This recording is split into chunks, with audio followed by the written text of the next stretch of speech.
long as he's not too sick. Jody, can you let me know Or says when it we're worse. live streaming? But said it just feels like a medium cold to him. Yeah. We're good to go, Mr. Mayor. Okay, thank you. Good morning, everyone. Good morning, council. Good morning, SLT members, and to the residents here this morning, and also the viewing residents out in Cyberland. We are, this morning we have two councilors zooming in, Councilor Wink and Councilor Kerr. I see that we do indeed have quorum, so I call this meeting into session.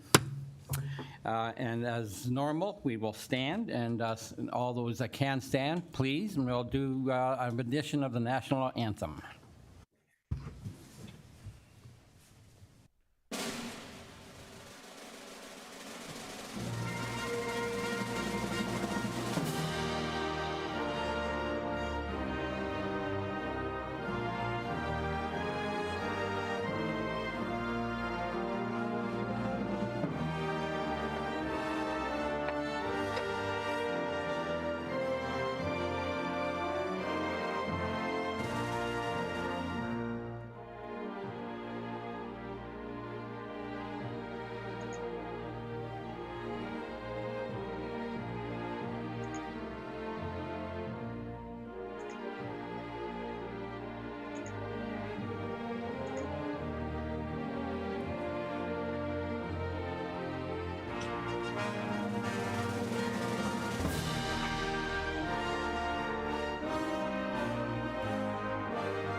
And now we read the land acknowledgement statement, and this week Councillor Nesnick has the honor. Yes, good morning, everyone. We begin this meeting by acknowledging the land on which we gather is the traditional territory of the Haudenosaunee and the Anishinaabe peoples, many of whom continue to live and work here today. This territory is covered by the Upper Canada Treaties and is within the land protected by the Dish with One Spoon Wampum Agreement. Today, the gathering place is home to many First Nations, Métis, and Inuit peoples, and acknowledging this reminds us that our great standard of living is directly related to the resources and friendship of Indigenous peoples. Thank you, Councillor. And now turn to the clerk. Thank you, Mr. Mayor. So we come to the adoption of the agenda, and I do have information that Councillor Olson has a motion to amend the agenda to bring an item forward. Okay. Councillor Olson? Yes, thank you, Mr. Mayor. I would like to move, we have the Stormwater Management Assessment Report on 6.2.1. I would like to move 9.3.1, which is the staff reports behind that and ahead of the 6.2.2. Okay, thank you.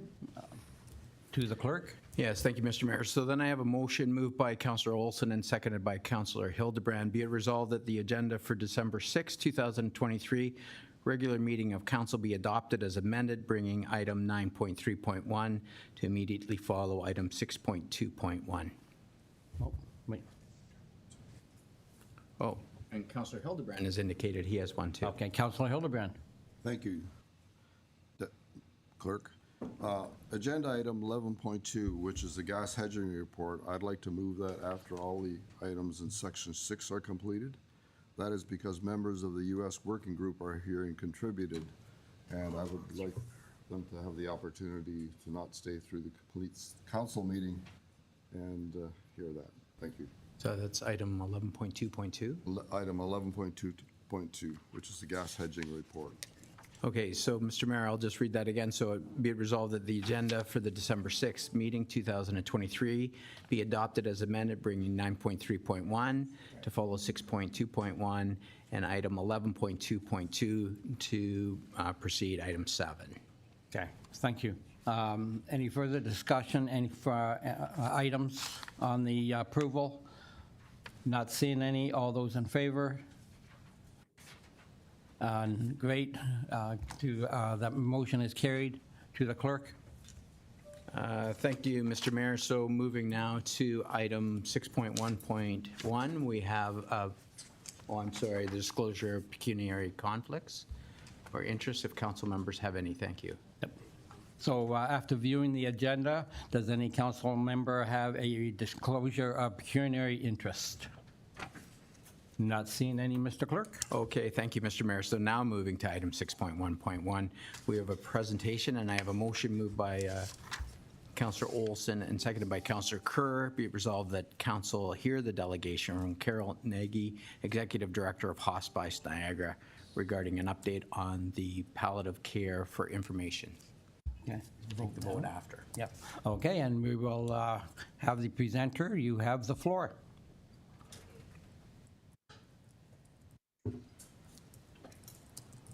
And just to be sure, behind the foliage, I'm right here.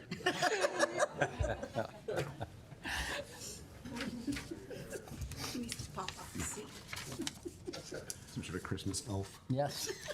Get you a pillow.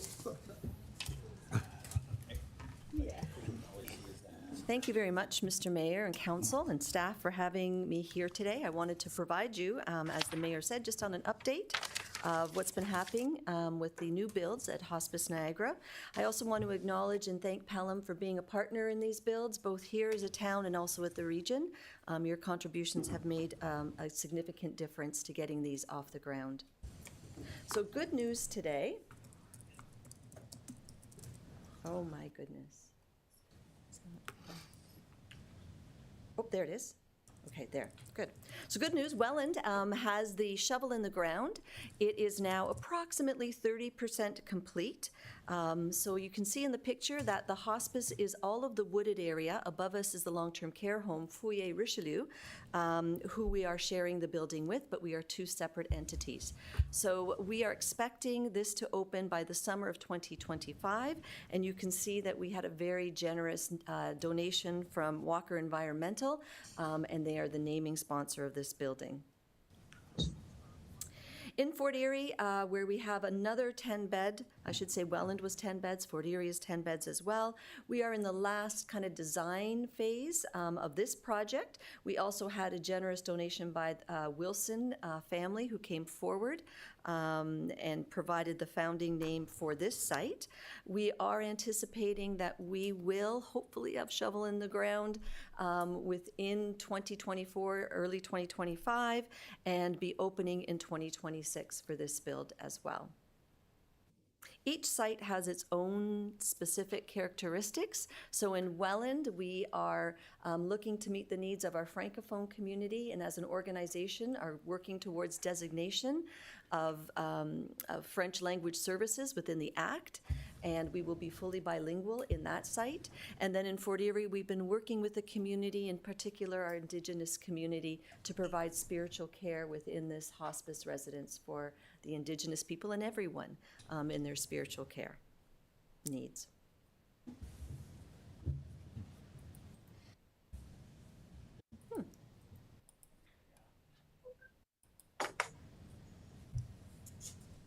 Oh, nope. There, okay, I got it now. I just gotta, it's very particular. Most of you are aware of the services of Hospice Niagara, but I just want to go over them again for yourselves and the community. So we help people live well. That's not something we often associate with death and dying, but that's really what it's about for Hospice Niagara. And we help people live well at home. So when people are diagnosed with a life-limiting illness, we wrap our services around them and help them stay at home as long as possible, stay as healthy as we can with them, making sure that their pain and symptoms are managed, and bringing in support to the family as well. Then, of course, we have the 10-bed hospice in St. Catharines, which provides 24/7 compassionate care and allows people to die with dignity. That will turn into 30 beds when these expansions are open. We also have grief support for people who have been through a loss, including children as young as 5 years old, all the way through to adults. In a number of different ways and different programs, we help people to live with their new normal through grief and loss. And then finally, caregiver support programs. And this is one of our largest growing programs across the region. We know that if we keep caregivers doing well, that they can keep their loved ones at home. So throughout the municipality, we have a number of partners that have contributed to the build. And again, we're very thankful for these partners coming to the table. With the expansion of these new beds, we're expecting that we will be able to serve at least 900 people within the hospices at end of life. We will be able to provide close to 3,700, if not more, people in their own homes and provide support through all those other programs, and then at least 800 people through our bereavement care. In order to provide our care, we are a not-for-profit organization. All of our services are free for people. We believe that this is people's rights to have this kind of care as they travel this journey. We need a large volunteer base. We have about 350 volunteers working to keep the services and programs going that we have in place now. This will grow to about 700 volunteers across the region with the new sites opening. We also know that there'll be economic impacts across the region with 60 new healthcare providers that will provide a specialty in palliative care, not only within the hospices and within our programs, but also in the hospitals and long-term care homes. We hire very few full-time staff. Our staff are mostly part-time, our professional staff, or casual workers that have this expertise, and they will work in other sites. And then annually, each site will commit about $1 million locally. We try to keep to all local contracts and local businesses in order to keep the hospice and our programs running. We want to thank the public. We set an $18 million target prior to the pandemic. For these builds, we are 79% there. Just on public contributions, but when I add the municipal, the regional, and plus Hospice Niagara's own contributions, along with the Ministry of Health, we're 91% complete to our target. So we're well positioned to continue with these opening dates. And just a last word that we all experience death and dying and bereavement in our lives. It touches every person, often multiple times. Supporting people to live well until their last breath is really a measure of a humanity in our communities. So thank you for allowing me to present and update you this morning. Great, thank you for that presentation and bringing us up to date on your activities within the region. Obviously, you're performing a vital service, and the fact that you're able to do this at no cost to the users is obviously a huge plus for the organization. I will open it up to questions to the presenter. Councilor Olson. Yes, thank you, Mr. Mayor. Through you, I guess there's been a bunch of public health disasters and things and that have more or less confirmed the policy of aging at home and being able to age at home. I'm very pleased to see that you have the caregiver program because that will address people who are largely invisible in the community, because I know of one man who had his wife at home, and he had approximately 4 hours a week to get out and do all the banking and everything in the town, and it was difficult for him, and it was the support that you're giving to the caregivers. I wanted to highlight that and really appreciate that, because I think that's a problem for the future if we don't have it right now, and it's largely invisible, because you can drive down the street and you don't know who's in those houses with problems like that and difficulties in getting out and supporting the people that take care of others. Thank you. Thank you. Thank you, Councillor. Any other comments on the presentation? Not seeing any. Again, thank you for joining us this morning and giving us the update. Thank you. So, Mr. Mayor, we do have that motion on the floor to receive the presentation for information. Okay, any other discussion? If not, I'll call the vote. All those in favor? And none opposed, that motion carries. Thank you. We now move to item 6.1.2. We have a delegation from Mr. Wayne Robbins, Redican odor. Okay, thank you. Mr. Robbins, you have the floor. And thank you for joining us this morning. Well, thanks for having me. I really wish we didn't have to be here discussing this today, but we do after all these years. So we live on Sumbler Road, directly behind Redican, and we would encourage the council to follow up on the Ontario Land Tribunal ruling that was handed down in August of 22 about the cannabis production at Redican on Foss Road. Since Redican has been built, their facility on Foss Road, my family has experienced many negative impacts due to the odor being emitted by this facility. The odors have limited the use of our backyard as we cannot enjoy meals outside or bonfires in the evening due to strong smell of cannabis coming from Redican. The smell also causes us to increase our electricity use by running the air conditioner during the milder weather, as we cannot open the windows or else the smell of cannabis enters the house. When we built our house in '94, we were mandated to have an air exchanger to bring in fresh air because the new houses are so tight. And we have to turn that off because of the smell of cannabis. It comes into the house, gets into our clothes, and we actually had a member of our household was questioned when she went to work. Her boss took her aside and said, you really smell of cannabis. Did you just, go smoke up before you came in to work today?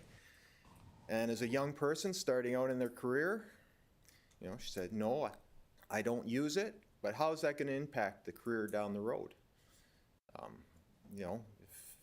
I know it's legal, but if you're going to move somebody up in your organization, would you want somebody that's using before they come to work? Even if they don't, they smell like it, so there's a suspicion. So with the Ontario Land Tribunal ruling handed down on August 23rd to 22, the town and council, you need to remedy the issues that are occurring, which is seriously impacting the livelihoods of those who live in the surrounding areas of this cannabis operation. The smell of cannabis has been found to be worse on evenings and weekends and holidays when the town is closed and no one can respond to investigate the smell. And I didn't put it in my notes, but I know the reading on the nasal ranger is 6. You're never going to find a 6 unless you were right inside that building. Because it's been very bad, and they come out and it reads 0 or 1. I think 1 was the highest that we have ever heard of. So thank you very much. Okay, thank you for your presentation and taking the time to bring these concerns to council. On behalf of council, I want you and the residents that are also here, that this council takes your concerns seriously, very seriously. We are very close of kicking the ball down the road. I'm going to turn to the CAO, and he'll tell you exactly where we are with that. Like I say, since I've joined municipal politics 6 or 7 years ago, I realized there are times that in order to make sure we're making progress, you've got to line up with a fence post because it's very slow progress sometimes. You have to follow process, and that is what we're doing here. And I'll turn to Mr. CAO to please enlighten the residents as to where we are along this process, please. Good morning. Good morning. The town's external legal counsel, which is a Bay Street law firm that specializes in municipal law, has carriage of this file, and the matter's next before the OLT on January 17th of next year, seeking some clarification of the order which is developed as an issue as between Redecan and the town. But what I can say is that bylaw goes out when it receives complaints. You know, in a fundamental way, it just really needs to be said that there are laws in this country that say that cannabis operators should not produce any odor. And those are federal, and they're not enforced by the federal government. And for 4.5 years, this municipality has tried to get the federal government to enforce that, and it's failed. There are also some provincial regulations that the province of Ontario can enforce on odor, and this municipality has tried for 4.5 years to get the province of Ontario to enforce those, and it has failed. Which leaves the municipal capacity to regulate, and the municipal capacity to regulate is lesser than those two because it's not fully within our jurisdiction. So the town has passed, after years of study by a number of people who are in this room at present, I don't know of another municipality with regulations quite as aggressive as those of the town of Pelham. That is not much comfort. I can just say that they went about as far as the law allows them to. And so we have here an imperfect system because you have two orders of government that won't take the action that they could. You have one that's willing to take action but has limited capacity. And to that extent, I can tell you that town council's received 4 reports on this topic this calendar year, is not ignoring it, and is spending considerable sums of money on some of the top lawyers in Ontario to continue to litigate this issue, and it's next up on January 17th. So I certainly thank you for your delegation. I'm sorry for what you're experiencing. That's kind of the lay of the land from, at least from where I sit. So it's work in progress. Thank you, Mr. CAO. Before Mr. Robbins sits down, does any councillor have any questions or comments? Turn to Councillor Hildebrand. Thank you, Mr. Mayor, through you. Mr. Robbins, thank you for having the courage to write a report and come to council at a meeting prepared to show up in person. Many people complain to councillors to come here and actually show up in person and talk about the complaint. It's truly appreciated because that means you're serious. I'm sure you're aware of the steps like the CAO was just mentioned that the town has taken. Since I just live south of the facility, when the wind is blowing from the north, it comes to my house. And last Thursday was one of those days where it just wasn't a nice day, which spared you but didn't spare me. Right. But I even feel more concerned for the people that live east of the facility because the fans are right on the east side of their buildings, and I think they blow exactly that way, and the wind is prevailingly westerly. But Well- either way, it's not good. The fans are on both sides of the building, Okay. so depending on the direction of the wind, it goes everywhere. That's right. So if I have any message for you is, you know, wars are won through many battles. And obviously we've had a lot of battles and probably we are going to face some more battles. But the advice I have is keep the faith. We're just going to keep at it because we are committed as a council, and I'm committed as a councillor to seeing that this is done. Thank you. Thank you, Councillor Hildebrand. Any other comments from any councillors? Not seeing any, I turn to the clerk. Thank you, Mr. Robbins. Thank you, Mr. Mayor. So I have a motion moved by Councillor Niznik and seconded by Councillor Eckhart. Be it resolved that council receive the delegation from Wayne Robbins regarding the impact of Redecan's odor emission for information. Okay, thank you. Any further discussion? Not seeing any. I'll call the vote. All those in favor? I see none opposed. Motion carries. Thank you, Mr. Mayor. So now moving to item 6.1.3, we have a delegation from Judy Johnson, Redecan odor. Thank you. And Ms. Johnson, you have the floor.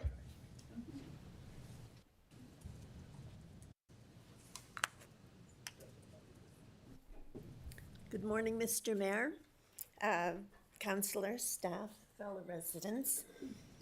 I live at Farmers Field, north of the Redecan facility on Foss Road. Since 2018, I have been subjected to the foul odor emanating from this facility.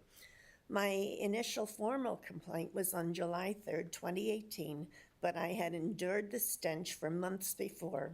I received little to no response to my complaints and questions, and the odor continues.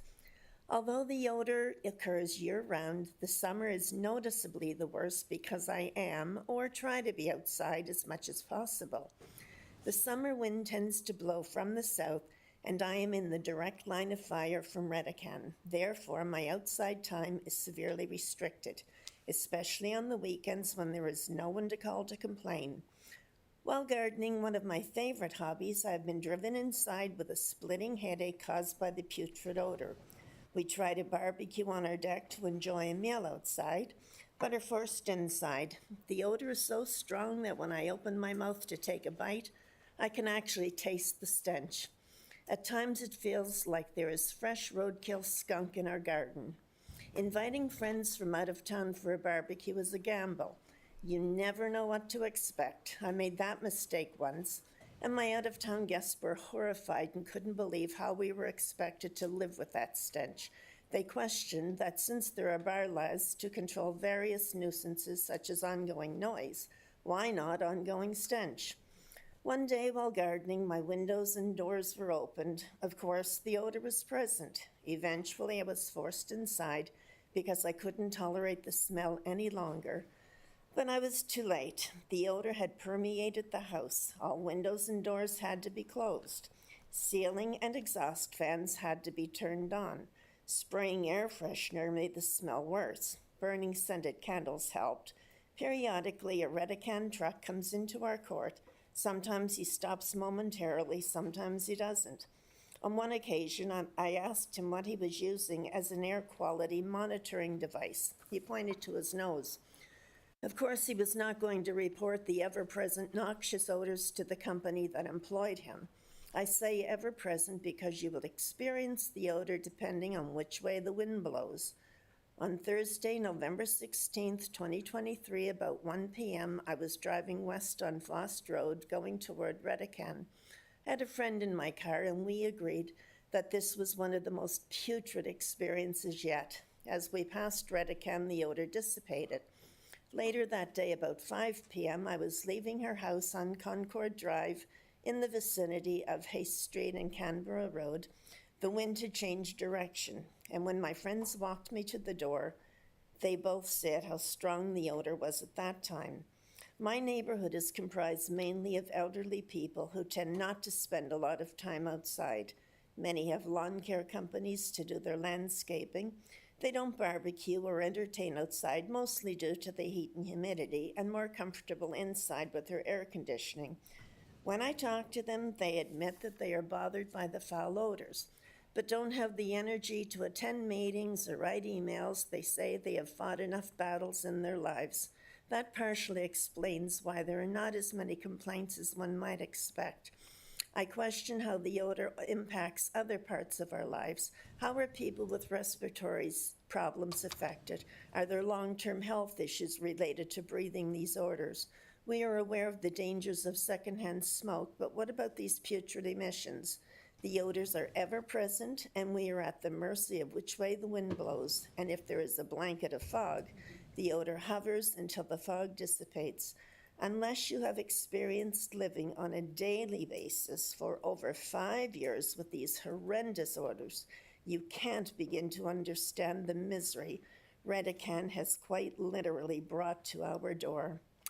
Thank you for your time. Yes, and thank you very much for joining us this morning and voicing your concerns to the council. Again, well, let's reiterate that this council hears your complaints, and we are kicking the can down the road as fast as we can. I've been had the honor of being mayor now for whatever it be, 5 or 6 years, 5 years, I guess, and this is a ever since I took over, and before that, it's been a problem. It's been very discouraging that the federal government that gives these licenses out, and it says right on there that they can't emit any odor at the loss of license, and yet they do absolutely no enforcement, and therefore it comes back onto the municipalities, which is all across the country. So again, I'll open this to questions. I can just assure you as mayor of this council that we hear the citizens, and obviously by the turnout today, it's obviously continues to be a huge problem, especially in that section of town, and I can just assure you that I know I've been saying this for 4 or 5 years, we will get there. It's taken us longer, but we are getting. I've heard other people say that we're on the 2-yard line. We just have to go a little further. That all I can say to you as mayor is that we hear you, and we will continue to work on your behalf to get this problem solved. Thank you, Mayor. And I must also thank, there are a few of the council people that have responded to emails that I've been writing over the years, and I do appreciate their response. Okay, thank you. Before you sit down, I'll turn to any councillor. Any questions? Councillor Nesnick. Yes, thank you again for your presentation, and certainly we're in agreement that there is an odor and there is a problem, and we're working towards getting it solved. I'm just wondering, maybe it's a question for the CAO or our lawyer, just in terms of what sorts of pressure could we put on the federal government in order to enforce those sorts of things. Like, I'm not sure what actions have been taken. I wasn't here on council 4 years ago, but what sort of pressures could we put on, or should our citizens be reaching out to their members of parliament, their MPPs, that sort of thing, in order to get some sort of upper tier pressure? Thank you, councillor. I'll turn to the CAO. Thank you. Thank you, I think. Municipalities have far less direct interaction and far less influence with respect to the federal government than they do with the province. Ultimately, we are creatures of provincial statute, and of course our population's diluted when you look at the national level. Addressing the cannabis issue was a major component of the search for a CAO 4.5 years ago, and it was something I had to speak to a lot, and we tried all the things that one is taught to do when trying to advocate with other orders of government, and frankly none of those have been successful. 4 years and 5 and 3 years ago, there was considerable requests made of the MP. The MP is doesn't sit in government, and I think he probably took the concerns somewhere, but ultimately that resulted in no action. I have sat as a delegate with virtually all of my bosses on multiple occasions in dedicated meetings with the province of Ontario in 2019, in 2020, in 2021, in 2022, and actually, I'm not sure we've had one here in 2023 on the cannabis issue, and we consistently seek delegate status at Roma and AMO, and have tried every which way, from asking for statutory amendments to asking for enforcement action, to change the Planning Act, to changes to taxation. None of those have yielded fruit or borne any fruit, which is why fundamentally the town's approach is now a legal one, a legislated one, and at the moment it's in the hands of the OLT. I can tell you that the people the town administration report to hear you, and we hear them. I know that's cold comfort, again, but the next hearing is January 17th. It's a public hearing. You can participate online, as I understand, with OLT hearings. I don't know if it'll be a physical one or not. I can't help with that, but we could find that answer for you. At any rate, you can participate online, and or at least watch what happens. So there's that piece, and we will react to what comes out of that in the most reasonable way for all parties involved to move forward. And I'm talking about something that hasn't happened yet, so it, you know, we do a bit of a dance, but you know, fundamentally, I think the best way forward is the one wherein we don't have to ask others for their help, but do the best we can on our own, because the only order of government and group of people I've seen who seem to have any willingness whatsoever to address this issue that's causing obviously impacts upon quality of life for residents is this one. Yes. You know, if we had different political power, if we had different legal mechanisms available to us, I'm sure different actions would have been taken by now. But we've occupied every inch that we can, and with an eye towards ending odor. And that's the clear goal that the mayor refers to. I'm sure that's the final goal line. So it continues to be a work in progress. We continue to try to have some sort of positive dialogue, or constructive dialogue at least, with the cannabis producer. And we'll see what the future brings.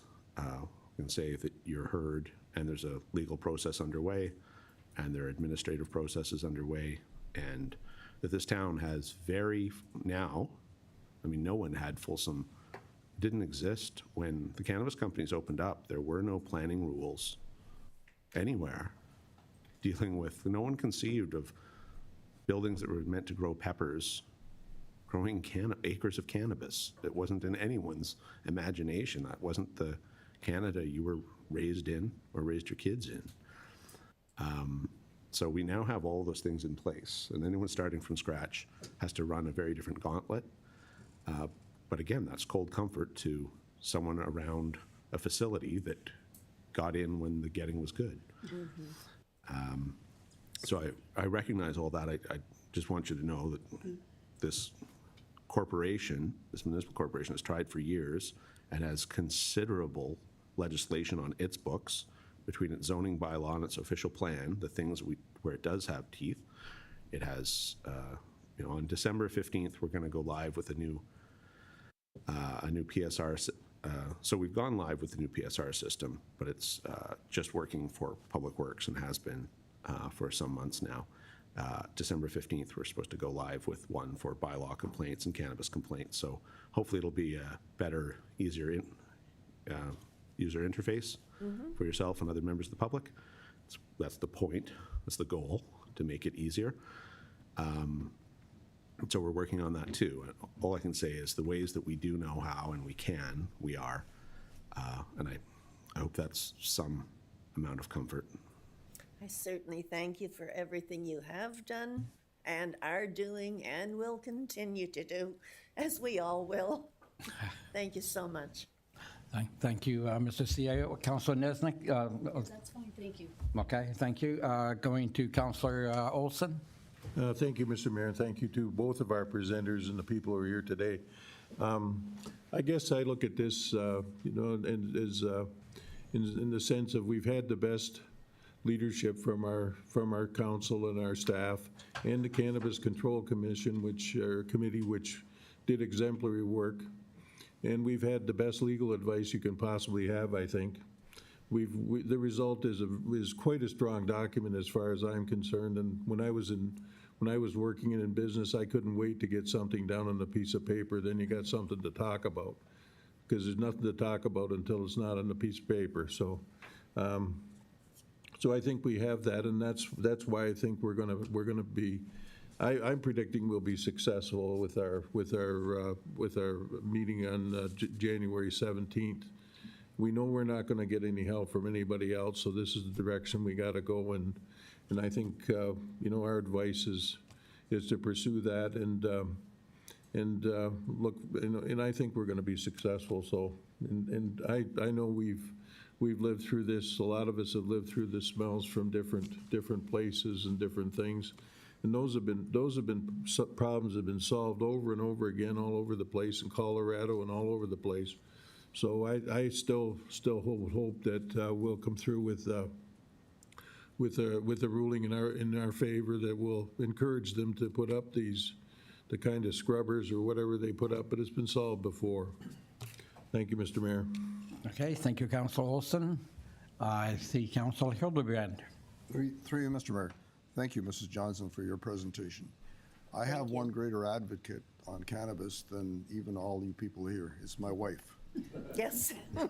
She can smell things that I can't smell, and yeah, she makes. It's probably like yourself, right? Mm-hmm. I don't understand. She says, can't you smell that? I said, no. She says, you got to do something. So I can assure you, I get constant pressure from inside my house on this subject. Thank you. I walked past your house yesterday, and guess what? Your wife would have been right had she had her head outside the door. It was putrid. Thank you. One suggestion, perhaps the mayor deserves a captain's chair during the Christmas season. It would have been nice to see you, Mr. Mayor. I know. I think someone's trying to give me a hint that I don't look good on social media. I don't know. Oh, don't listen to them. Thank you, everybody. So thank you for your presentation. Council thanks both presenters. Obviously, the concern is still in the neighborhood. We hear it loud and clear, and I see there's members that were on the CCC, the Cannabis Committee, and it was indeed that committee that did hundreds of hours, thousands of hours of research, and gave us our bylaws that any new businesses coming in that want to do the cannabis thing, the growing cannabis, they will, we will have some teeth to regulate them. It's just, it is what it is. We've, like Mr. CAO said, there was nothing on the books when this industry started 7 or 8 years ago, and we've been playing catch up ever since. So again, thank you for your presentation. We hear your concerns, and we all anxiously await the ruling on January 17th. And if it involves us taking another step after that, we will be taking that step and the next step, whatever it takes, I can assure you. And we'll all be there with you. Excellent. Thank you so much. Okay, thank you. To the clerk. Thank you, Mr. Mayor. I have a motion moved by Councillor Wink and seconded by Councillor Hildebrand. Be it resolved, the council received the delegation from Judy Johnson regarding the impact of Redecan's odor emission for information. Thank you. Any further questions or comments? Not seeing any. I'll call the vote. All those in favor? Seeing none opposed, motion carries. Thank you, Mr. Mayor. Now moving to agenda item number 6.2.1. We have a report from Adam Spargo, Senior Project Manager, Matrix Solutions, on stormwater management. Okay, thank you. Oh, was that Zoom? Yes. Oh, okay.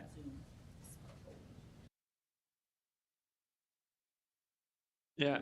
Hi there, everyone. Can everyone hear me okay? So I'm coming in Yes. through Zoom here. Okay, great. Okay. I will just try and share my screen here.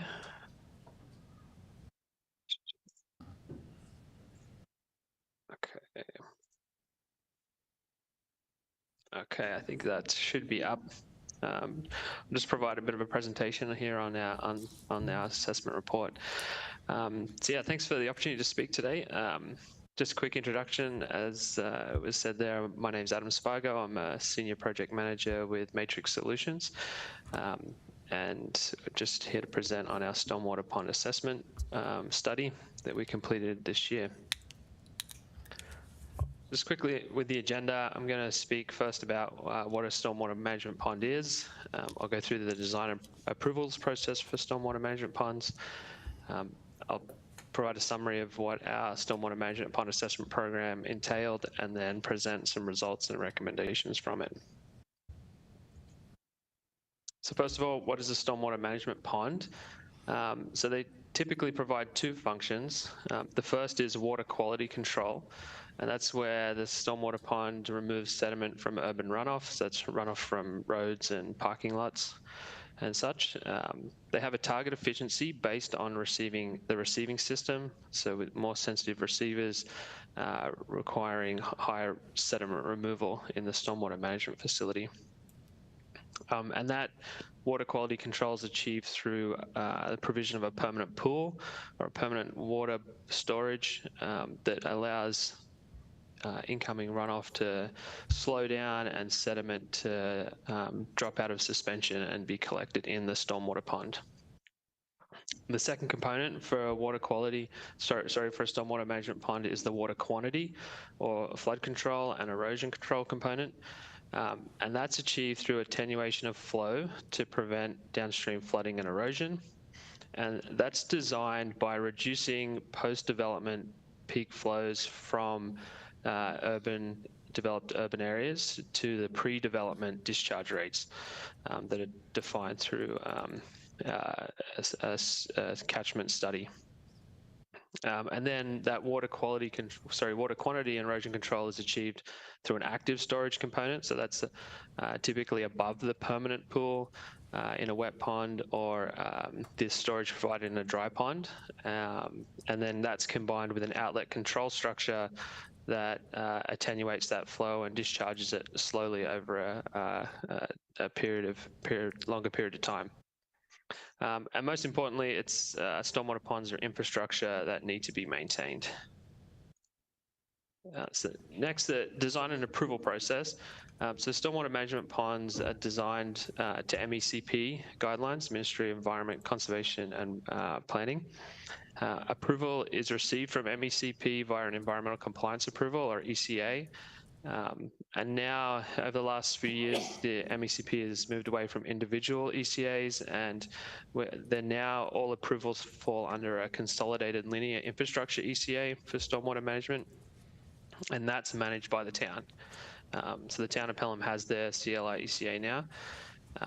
And that CLI ECA has a whole number of requirements in it, and one of those is for the municipality to monitor and maintain the stormwater management ponds. So it's a big undertaking. So where do we start?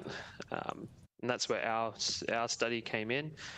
So we did a stormwater management pond assessment study, and that essentially provides a snapshot in time of the current condition of the pond in comparison to their original design. So we did two components for that.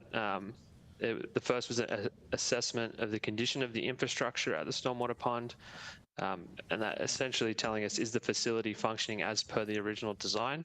So we're out there looking at things like blocked outlets, high water levels, or other things like invasive species.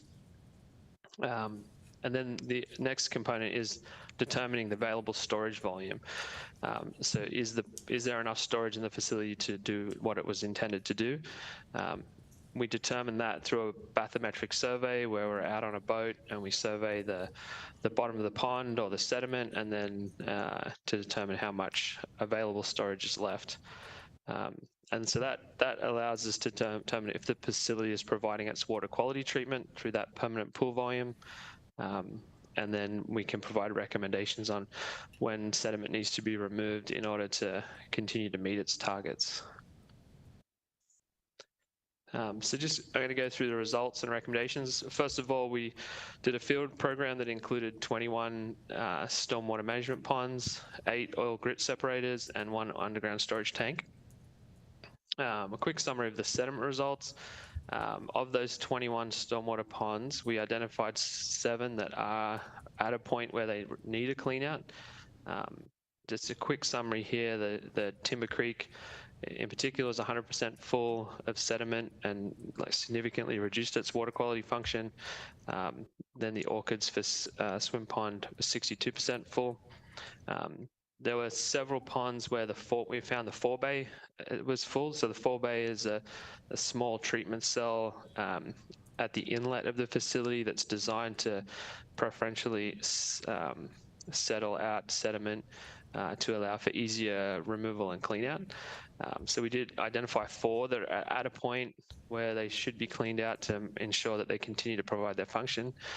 And then there was also the Daimler Woods Pond, which is a dry pond that doesn't provide water quality function, but we did find it had accumulation of sediment in the facility that had reduced its available active storage volume and as a result its water quantity or flood control function.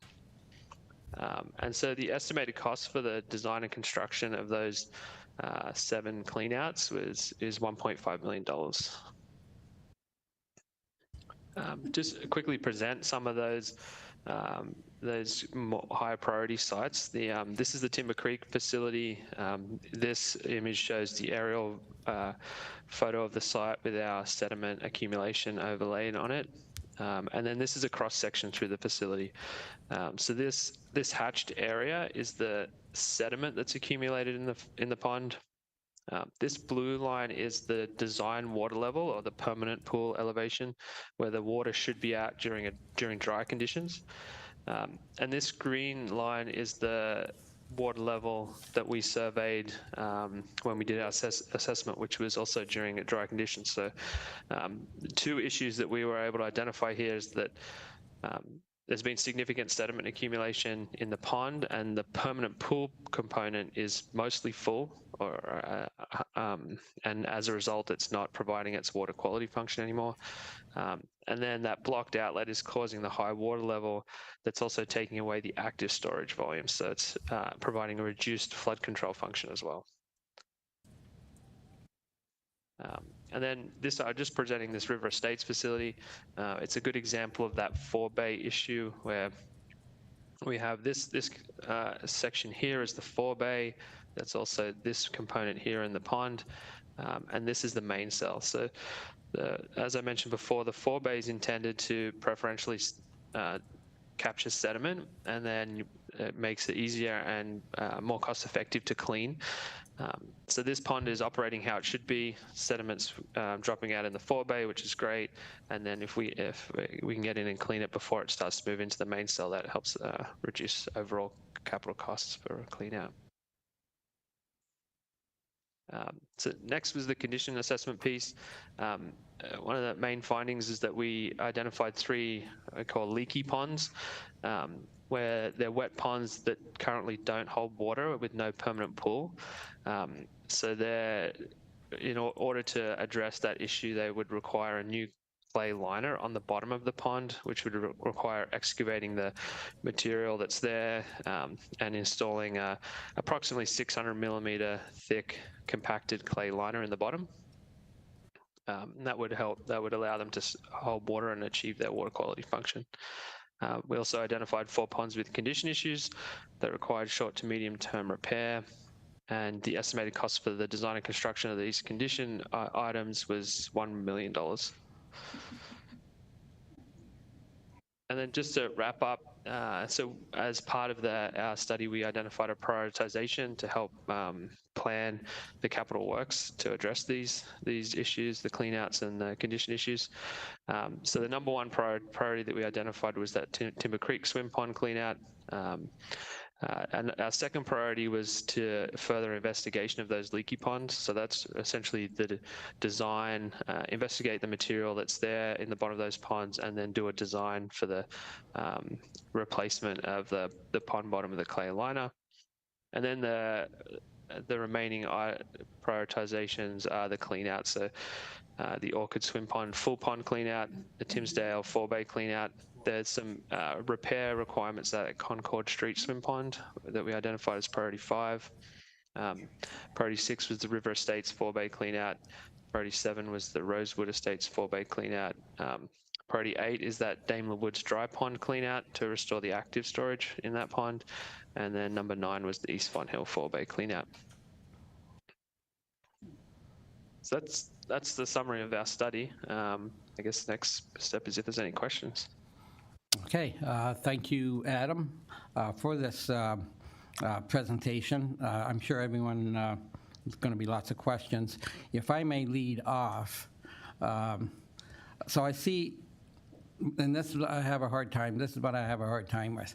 The ponds are already in existence, and I take it you have diagrams of how they were constructed. So when I see an estimated cost for design and construction, doesn't that work has already been done? The pond is there. What you have to do, or a company that we hire, is don't you just have to look at the diagrams, find out where the forebay is, and clean that out? That 1.5 million for design, could you explain that, please? Yeah, for sure. No problem. Yeah, I guess that maybe is a bit misleading, those two terms. So the design component of a stormwater pond clean out includes, so we have to address the excess soils requirements. That's sediment samples. They're completed by a qualified person to determine feasible disposal or reuse options. And then the erosion sediment control design drawings would be prepared as well, and any permit application with the conservation authority if the works are within their regulation limit. So finally there'd be a preparation of tender documents to support the clean out works. So all that would be rolled up in the design component. And then the construction piece refers to the actual physical clean out of the facility, as opposed to construction of the facility. I guess I use it as a broad catch-all term for any work completed by a contractor on the site. So. Okay, excellent. I got a few other questions, but I'm going to open it to council, and I'll start on my left-hand side. Councillor Olson. Yes, thank you, Mr. Mayor. Through you. Yes, I read the report carefully, and it's to me it's a lot of foresight. It's an excellent report and gives us a guidance on how we should approach things. And I think I doubt that there's another municipality has such a report in their hands in so much detail. My first question is, we have not all of our ponds, including Timber Creek, don't have a forebay in them. And it's clear to me that it's much easier to clean out the forebay of sediment than the entire pond. And it looks like the clean out of an entire pond is $210,000. And I imagine that the clean out of a forebay is something less. Is it possible to retrofit the ponds without a forebay, with a forebay when we clean it out? To the presenter. Yeah, that could be looked at for sure. It depends on available space. In order to create a forebay, you'd have to construct a berm, which would take up a portion of the storage volume. So that would either require, if the facility is already oversized, there'd be opportunity to do that, or you'd have to expand the footprint of the stormwater pond. I think in the Timber Creek example, it's fairly constrained in its current location, but there'd have to be a further investigation as part of that design process if that's the preferred option for moving ahead to determine that that's viable and feasible. Okay. Councillor. Yes, thank you, Mr. Mayor. Through you again, I noticed that the East Font Hill stormwater management ponds and others are oversized for the requirements, and I guess that was wisely designed into the process to make them larger, I guess. So would you comment on them? But what is their condition as far as sediment goes? To you, Adam. Yeah, I guess if I understand the question properly, in some cases we find that the facilities, so the design of the facilities is based on, from a permanent pool perspective and water quality treatment, there's very prescriptive requirements for sizing the permanent pool in the MECP guidelines. And in some cases, the ponds are over-constructed. In some cases, we've found at other municipalities, there's ponds that are undersized. Essentially, what it allows is the pond, it extends the clean out life of the pond, or when the pond is going to need to be cleaned out, and that permanent pool is reduced sufficiently to require clean out.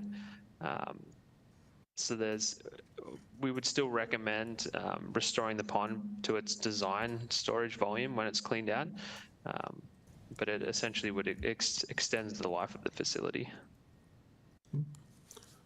Councillor? Yes, thank you, Mr. Mayor. And then one last question, and then I'll yield the floor.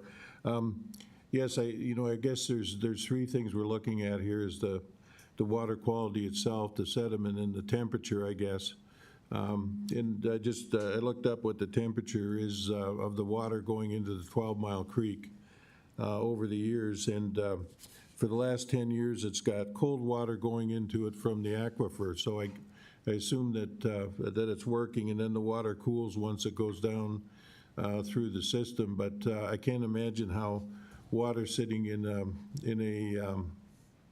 one of the stormwater management pools doesn't warm up and get into the water system just because it doesn't turn over, I guess.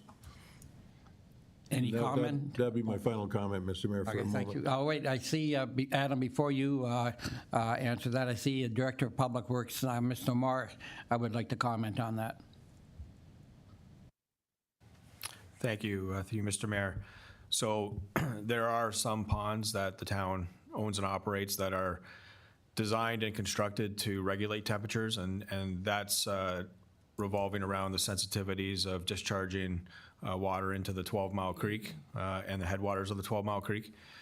So, for instance, the pond at Rice Road and Highway 20, that has an internal cooling system where the water actually runs around the outside of the building, or the outside of the pond, and is cooled through the ground and before it is discharged into the outlet.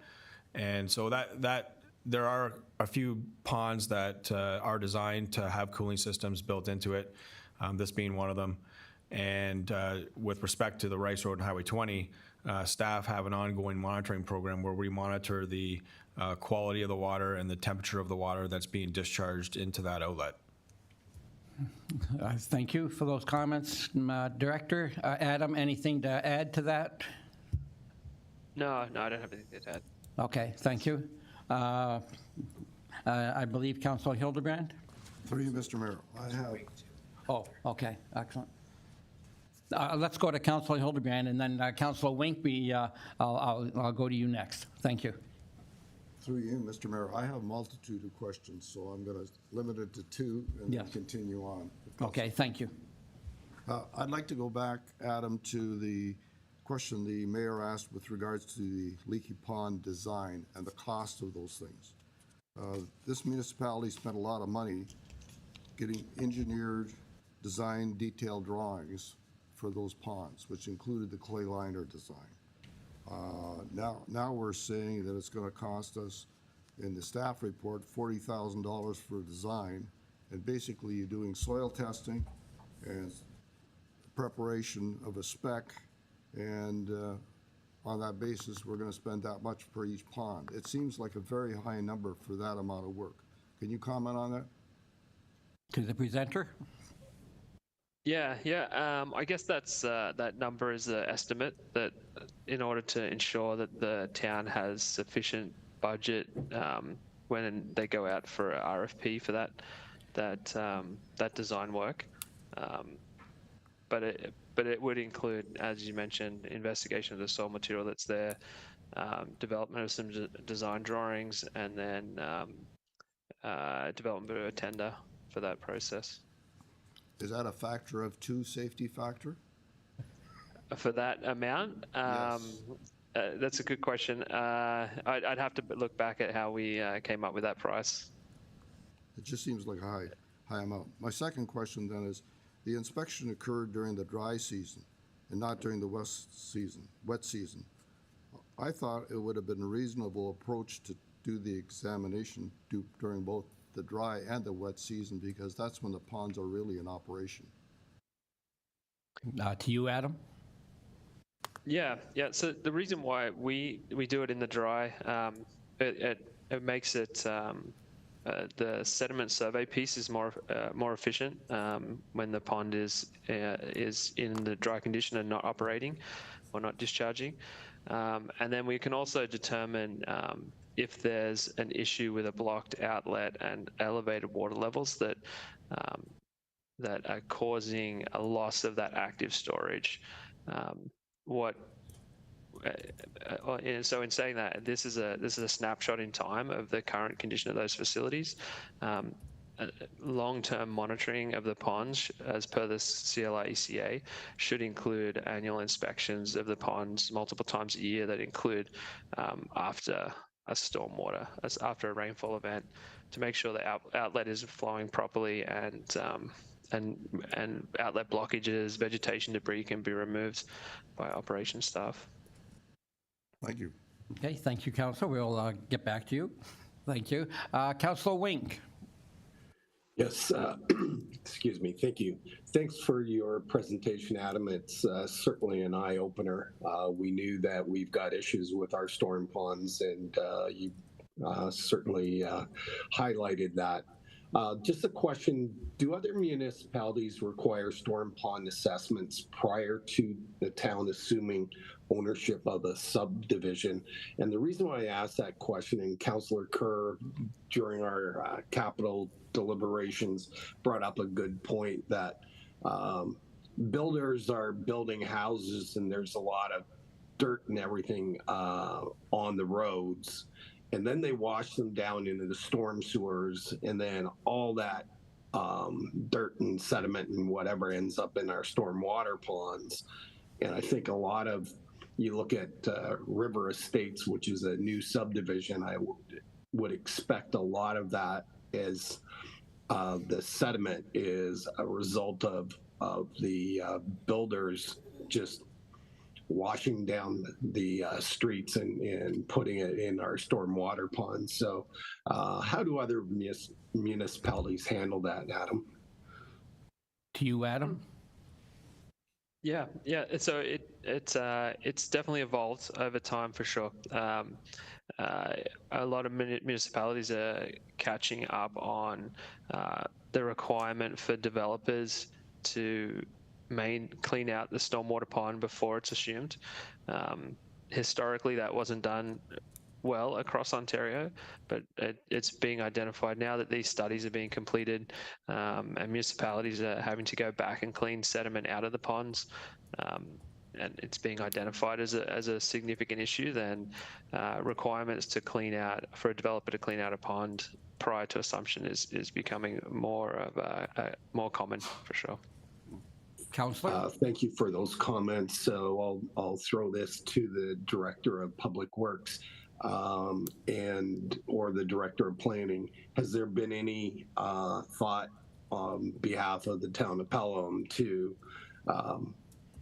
do that assessment prior to accepting the subdivision into the town? I'll go to the Director of Public Works, Mr. Moore. Through you, Mr. Mayor. So historically, the town has not been requiring a detailed inspection of the sediment that's been discharged into that pond prior to assumption.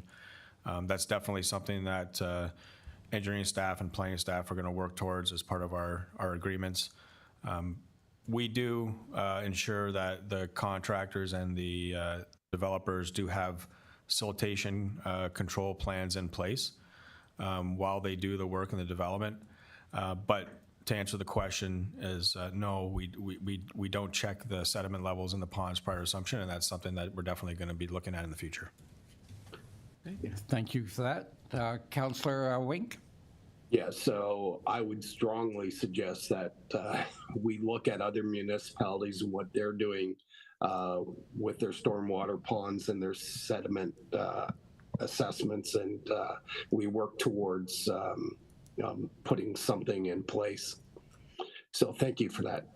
Okay, thank you, Councillor. I'll go to Councillor Kerr. Thank you, Mayor. Through you. A quick question relative to the original pond establishment design build. Is there not a clean out practice devised with this, considering that there should be a mechanism if it's anticipated that sediment will occur over time? You would think back with the original design system that the mechanism for cleanouts and everything else would be already established, that you wouldn't have to suddenly come up with a new method to undertake this, and it would identify all the practices. I guess where I'm looking at is that because I'm looking at design and applications and everything else, to me, this should be pretty much a format that should have been established at the time of assumption of the stormwater ponds, and then that would pretty much mitigate having to go external to basically start from scratch to get the process moving forward. It seems like we're spending a lot of time and we'll spend resources on just getting to the point of being allowed to clean them out, when in fact you'd think this would be a pretty standardized process, and then we could focus the resources on the actual clean out itself. So being a resident beside a stormwater pond and watching what happened a number of years back, hopefully this town doesn't have to get stuck going down that path again. So that's my comment. Thank you. Thank you, Councillor Kerr. Any comments on that, Adam, please?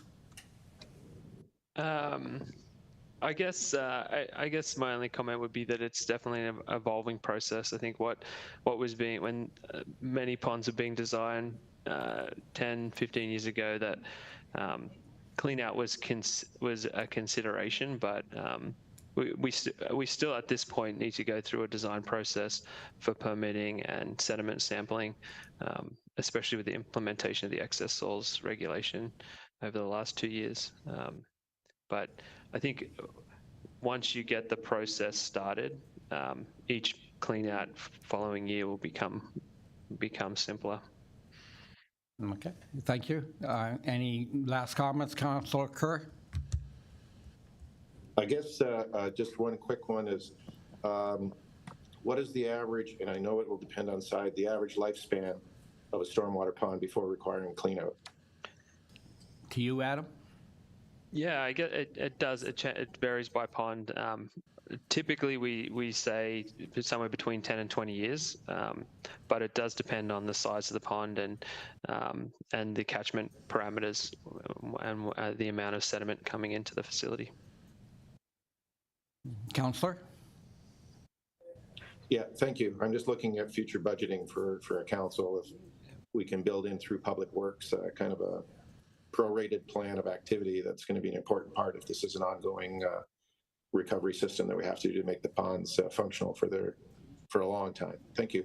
Okay, thank you, Councillor. I see the Director of Public Works has indicated he has comments. Go ahead, Jason, please. Thank you, through you, Mr. Mayor. Just to, I guess, add to Adam's response there to Councillor Kerr. So historically, and this is probably the same across most municipalities, the condition and assessment of storm sewer facilities is probably the lowest on the totem pole with respect to the underground infrastructure. Sanitary sewer systems, water systems are all regulated very well, and stormwater systems have lagged behind. So one of the new things, the new legislation that's coming forward is that the municipality is now going to be responsible for approving ECAs for new stormwater connections, discharging into the natural environment.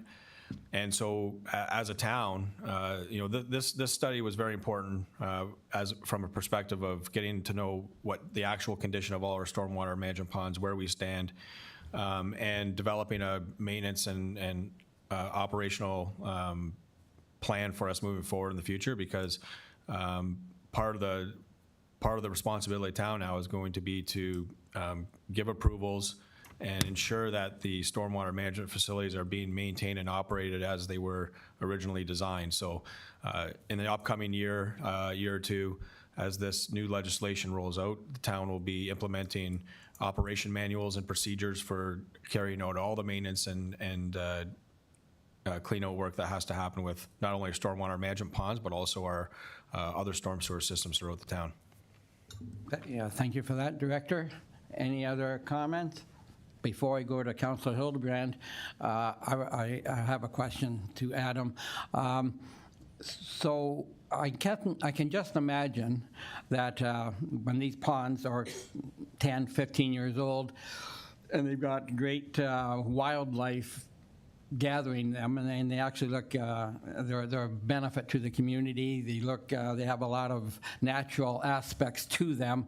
It reminds me of a situation around the city of Ottawa where a farmer had put in a drainage ditch for the sole purpose of draining hundreds of acres of land. And then when it came to the act of cleaning that ditch out, there was a brouhaha among the naturalists, and he was not allowed to do that ditch, and his farm is flooded, blah, blah, blah. It's a long story. So I'm just wondering, I realize hopefully we get the permits. Have you has it come to your attention of any pond where a municipality has stated that they were going to do a clean out and have legal challenges thrown up to them? Or, yeah, could you comment on that? Yeah, for sure. So I'm not aware of a pond that has not being cleaned out because of a legal challenge against it from natural heritage perspective.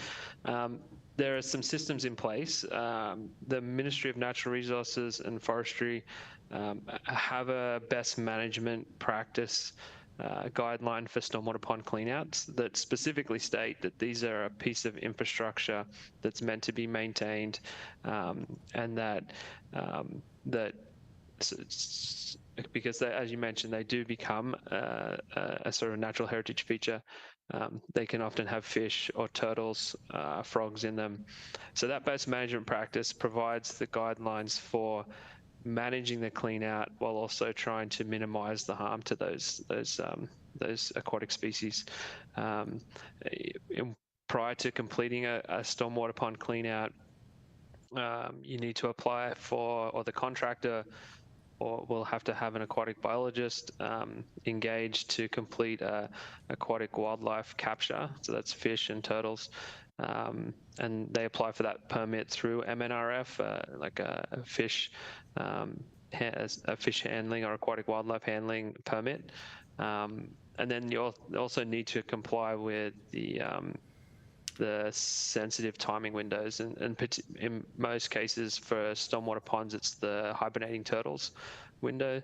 So the clean out needs to be completed prior to October 1st, when turtles start to hibernate in the sediment, unless the facility has been cleared and dewatered prior to that. So there's some systems in place to reduce the impact, but acknowledging that this is infrastructure that needs to be maintained. Okay, great. Thank you for that. And I will now turn to Councillor Hildebrand. Bring it, Mr. Mayor. I have 5 more questions, so I'm going to be at this for a while. So I'll do 2 at a time again. Do another 2 then, sir. Thank you. 2. My next question has to do with sediment accumulation and why the differences between a wet and a dry pond. When you look at Daimler Woods, that pond has been in operation for 30 plus years and only has 14% full. East Fond Hill, which is a wet pond, is 7 years and 37% full. Based on this data, why not design all ponds as dry ponds, in my view? Save maintenance money. However, that leads me to the conclusion that possibly the problem is the new subdivision sediment control features that we have before the pond. Can you comment on that? Adam? Yeah, for sure. Yeah, sorry, it's a design consideration for a dry pond. So a dry pond does not provide water quality control as part of its design. So what happens in a dry pond, because you don't have a permanent pool to settle and reduce and provide an opportunity for sediment to settle out. The sediment bypasses the facility, goes through the outlet and into the downstream receiving system. Dry ponds are an old way of doing flood control that's no longer implemented unless it's a very specific case where the water quality treatment can be provided through another function. So they're sort of an outdated practice now. So that's the reason for there being limited sediment accumulation in them, is they're not designed to accumulate sediment, so the sediment bypasses through. I thought that might be your answer. Did you actually review the Daimler Woods dry pond? Because when you look at the sediment after the pond, you don't see a significant accumulation at all. Because I live right there. I see all this. Adam? Yeah. So, are you asking if I personally have been to the pond? Well, my observation is you said the dry pond has this sediment pass through. I live by a dry pond. The Daimler Woods, 30 plus years. You don't see any sediment accumulation on the other side of that pond. So that's a specific instance where I viewed the actual installation, and you're saying a dry pond has a lot of sediment, which a wet pond doesn't have. And I'm not sure of that observation being correct. I guess maybe that wasn't clear. So the dry pond isn't intended to accumulate the sediment, and then the sediment will end up in the downstream receiving watercourse and move through that watercourse, deposit in the watercourse at some point. I'm not sure if that answers your question. Well, I hear what you're saying, but what I'm saying is, from the observation in the pond in my area, that observation is not correct. And your observation is that there is sediment accumulating in the pond, or?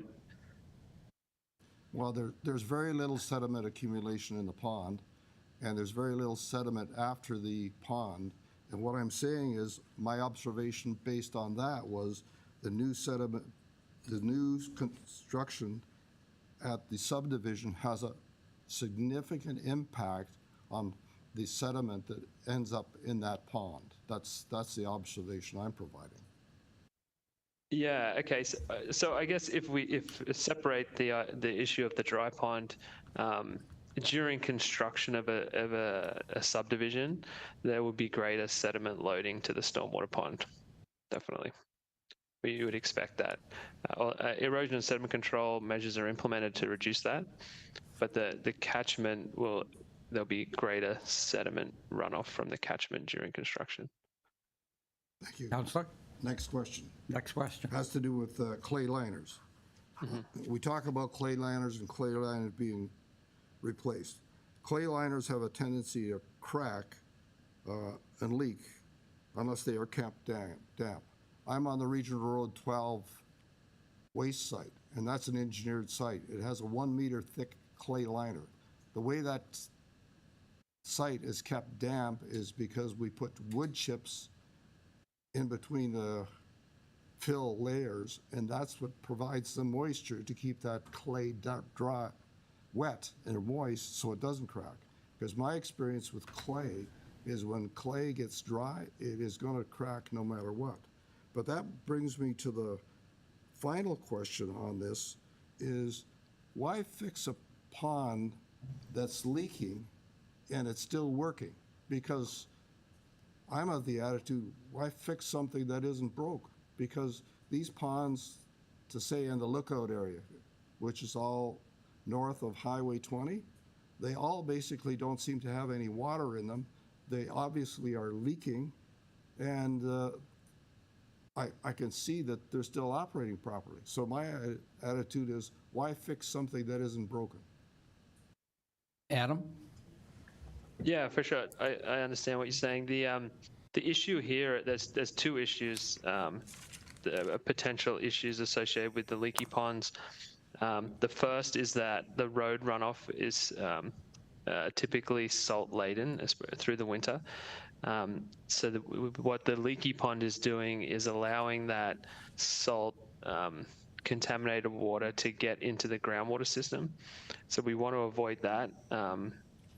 That's not something that would have happened prior to construction of the stormwater pond and the development.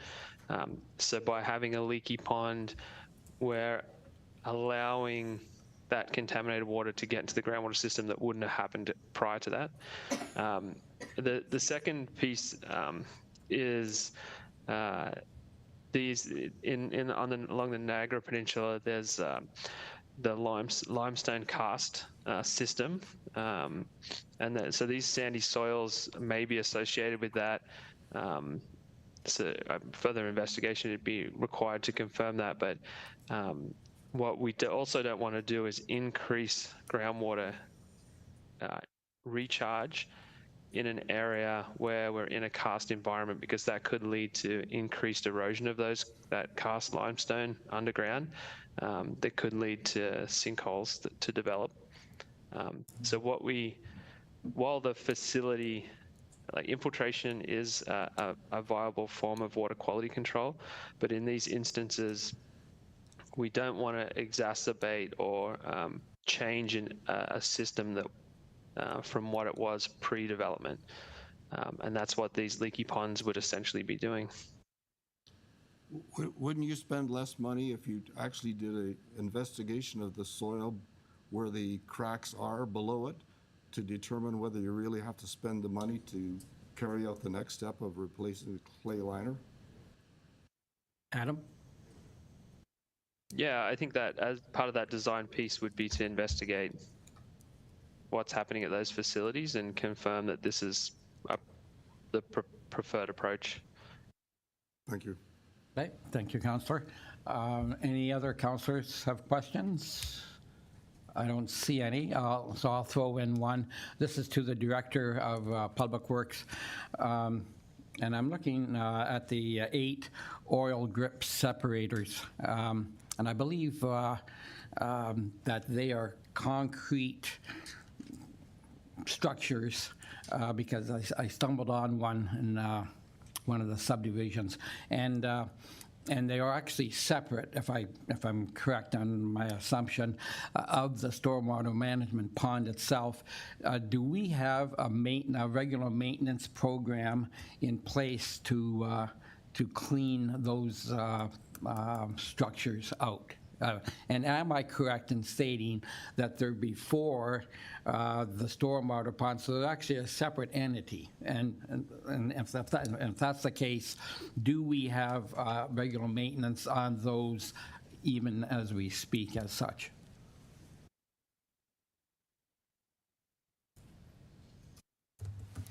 Through you, Mr. Mayor. So yes, the oil grit separators are basically concrete structures which will separate the sediment and contaminants from the water prior to discharging either into a stormwater management pond, or in some cases you would have them exclusive of a stormwater management pond as part of the stormwater system.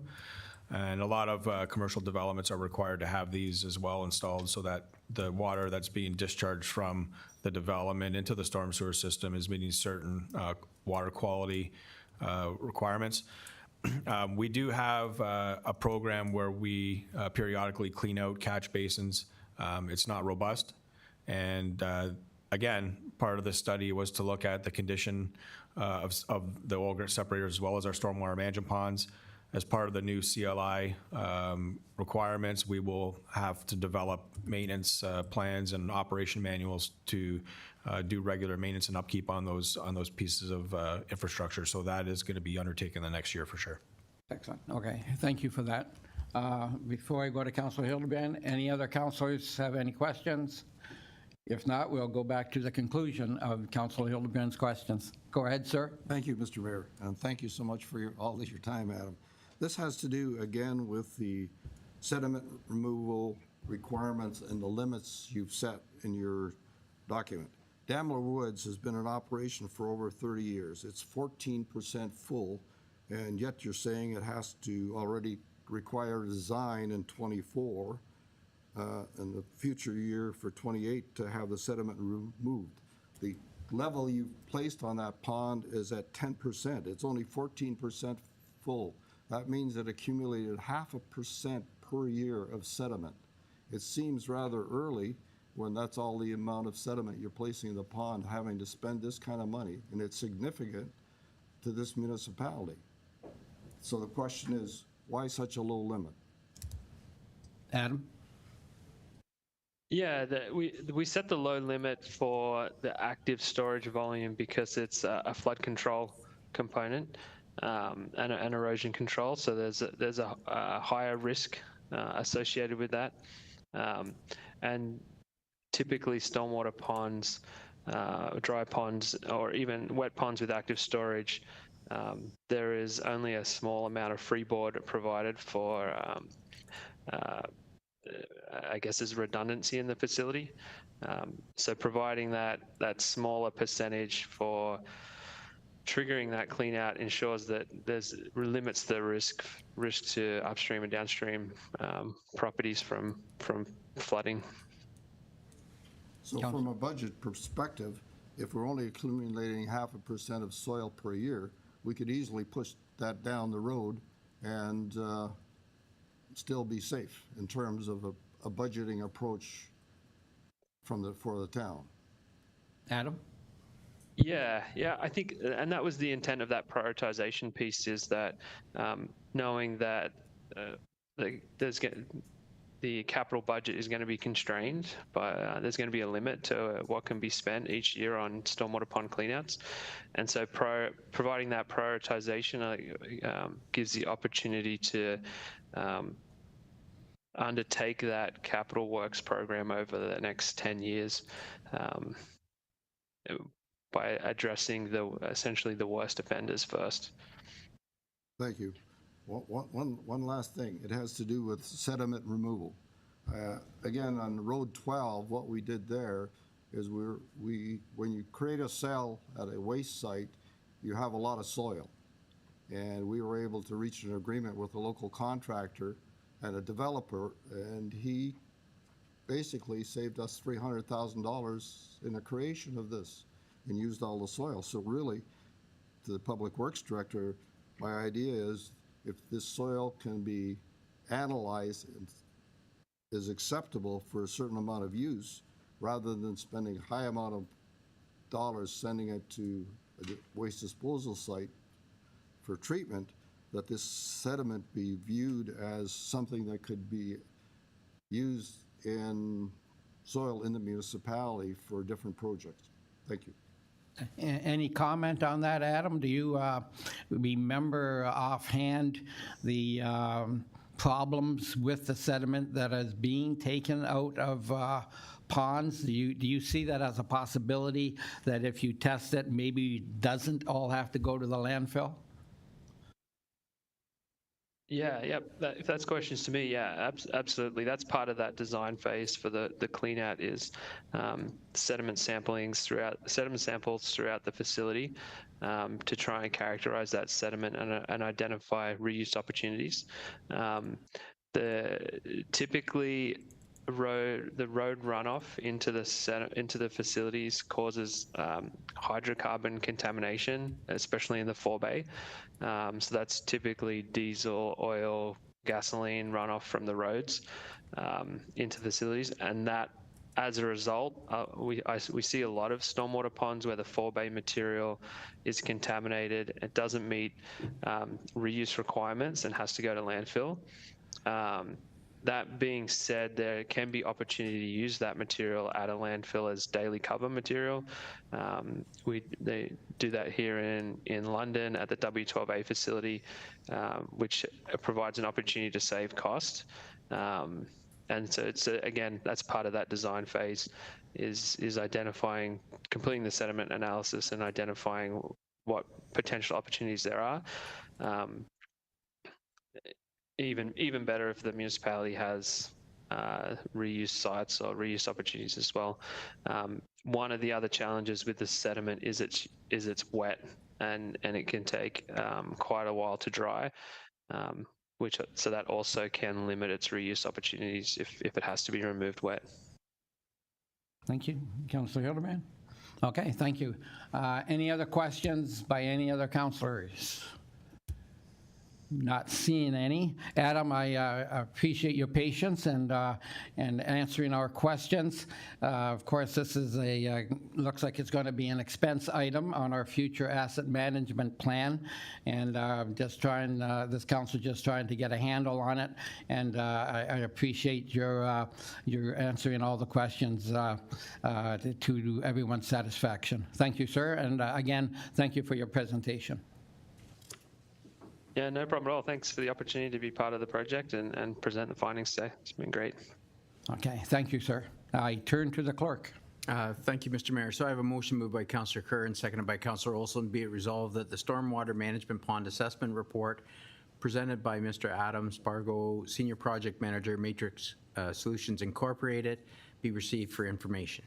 Okay, thank you. Any final questions or comments? Not seeing any. All those in favor? Don't see any opposed. Motion passes. Thank you, Mr. Mayor. So now moving to item 9.3.1 that was brought forward by Councillor Olson's resolution. We'll deal with the Stormwater Management Facility Needs Program Report 2023-20257 from Public Works. Okay, thank you. Any questions or comments on this report? Councillor Hildebrand here. Oh, I'm sorry, Councillor Hildebrand. It's really not a question, but a comment. With regards to costs and schedules, I think we've heard from the consultant now that the costs he's going to take another look at, because I think the removal costs are very significant, and that's where I asked whether the factor of 2 was something. And the other thing is the schedule, because obviously a pond that's filling up at 0.5% per year, whether we delay that in 1 year or 2 years, having the design already be done next year, just seems rather quick. Yeah. If I can put that kind of word to it. Thank you. Let me direct that concern to Director of Public Works. Mr. Moore, comments on that? Sure, through you, Mr. Mayor. So through the report that we received, there was about $1.5 million in clean out work, and there's about $1 million in improvements based on condition, which may be erosion issues, that type of thing. So overall, $2.5 million worth of investment that's going to have to be undertaken on our stormwater management ponds that exist today. Staff will be looking at that. We'll be using that information to update our asset management plan, and we'll be using that information to develop a plan over the next 10 years to address some of these issues. Obviously, it depends on budget approval, the work that is undertaken. We do have a capital budget item that's been penciled in for the 2024 capital budget with respect to stormwater management ponds. The intention is to move forward with a design and clean out of one of the stormwater management ponds this coming year. And then depending on budget, and we'll schedule the remaining works to be completed. So I hope that answers your question. Councillor? I just want to make sure, because in 2024, you've got 3 ponds that are going to be designed, and one's the Daimler Woods. I think we have to look very carefully at what we're doing before we spend that kind of money. Thank you, Councillor. Councillor Olson, any final remarks? Through you, Mr. Mayor, I'm wondering where Councillor Hildebrand gets that Daimler Woods is in 2024, because the budget sheet I'm looking at says 2028. Oh, Councillor. And it looks to me like there's a very graduated spending, and I suppose there's other things that could be done here. There's low-hanging fruit and things that, in terms of removing the vegetation, invasive species and things. I'm assuming that's going to be split out. Is that right? Through you, Mr. Mayor. So if you can appreciate the fact that we received this report in November, So it's new information, and staff, we need to sit down and have a good look over the next 10 years and how we schedule and prioritize the work. So that will be coming to council for consideration and approval. With respect to the ongoing maintenance, again, as part of our CLI approvals and the maintenance program we're going to have to develop for our stormwater management facilities, there will be ongoing maintenance that will be outside of capital works. So that'll take staff resources. We'll have to come up with maintenance plans for cleaning out outlets, that type of thing. So that will be a program very similar to our drinking water quality management system and the requirements we have around maintenance responsibilities with that system. It'll be the same for stormwater management. So again, staff are working through that. That information is still to come in front of council in the next coming year. Thank you. I'll go back to Councillor Hildebrand. Any final comments on that, sir? Reply to Councillor Olson. From my recollection, the design for these Daimler Woods was in 2024, and the sediment removal was in 2028, according to the staff report that I read. No. The final appendix in the report from the consultant, right there. Okay. That's the budget. It's described as the approximate budget forecast for the rehabilitation. So, Okay, thank you. Okay, excellent, thank you. We have, I definitely let some rules go in this discussion, but I think it was a wholesome discussion, and it was great to see the questions that were asked. It's a new item that's going to be coming forward to council. It's going to be expensive by the looks of it, and it was great to have staff do their report and to hear from the consultants and to give us a heads up on this item coming forward. Councilor Kerr did. Oh, I'm sorry, Councilor Kerr, go ahead, sir. Yes, just to one last thing, if people would refer to page 130 of the 345 that we were given, it's the stormwater management facility maintenance. It has a budget year right through from 2024 to 2030, highlighting each pond and what was to be done in each date. On it for 2024, as Councillor Hildebrand mentioned, sediment cleanout was scheduled for Timber Creek, and I think that's what he was discussing.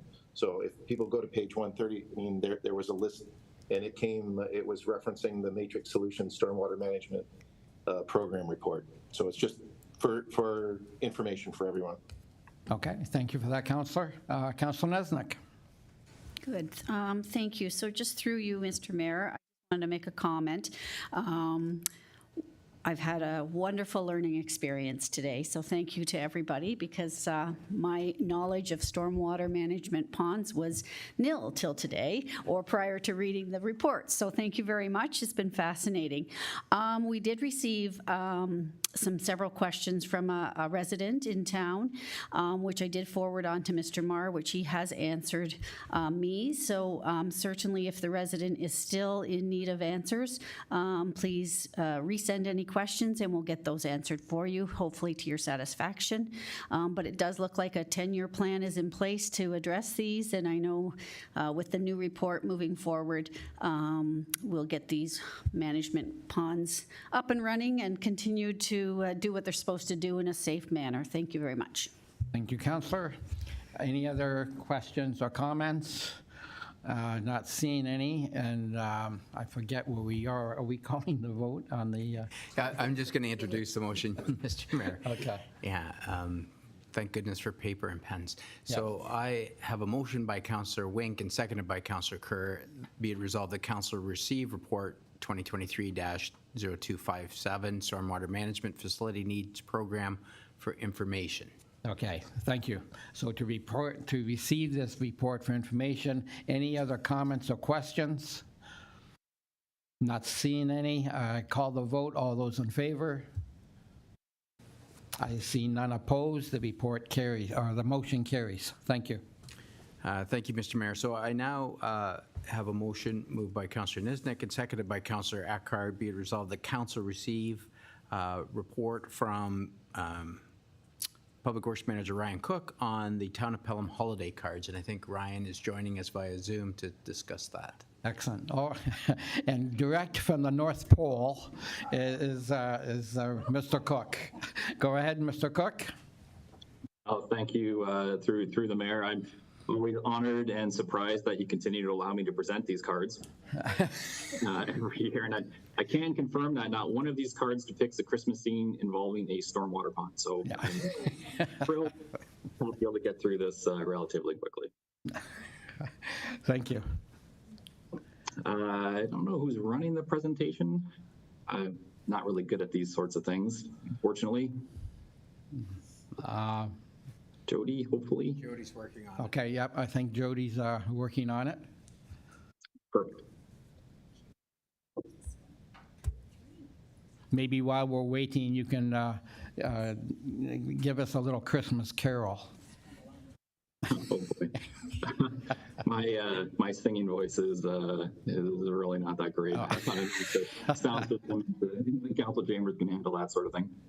Okay, thanks, Ryan.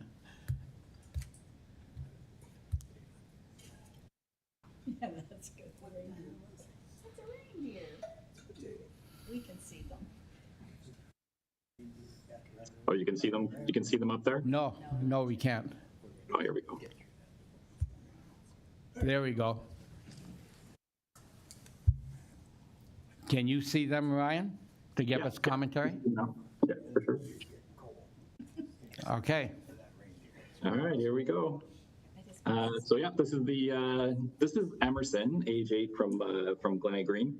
Emerson has created a beautiful scene of Frosty the Snowman, and I'm only guessing his younger siblings name their Snowball.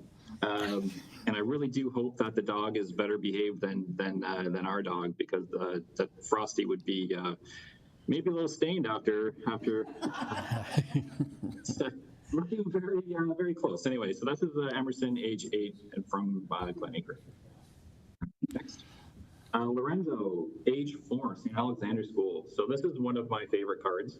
And it definitely depicts Rudolph the Red-Nosed Reindeer. I might comment that Rudolph should probably lay off the candy canes. Wants to get around this Christmas.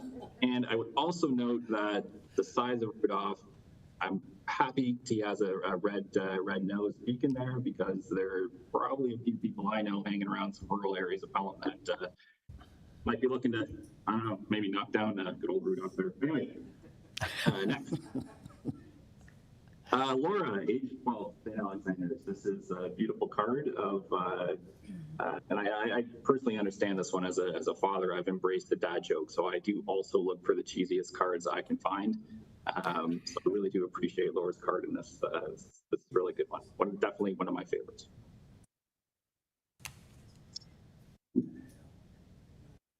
Addison, again, one of my favorite cards.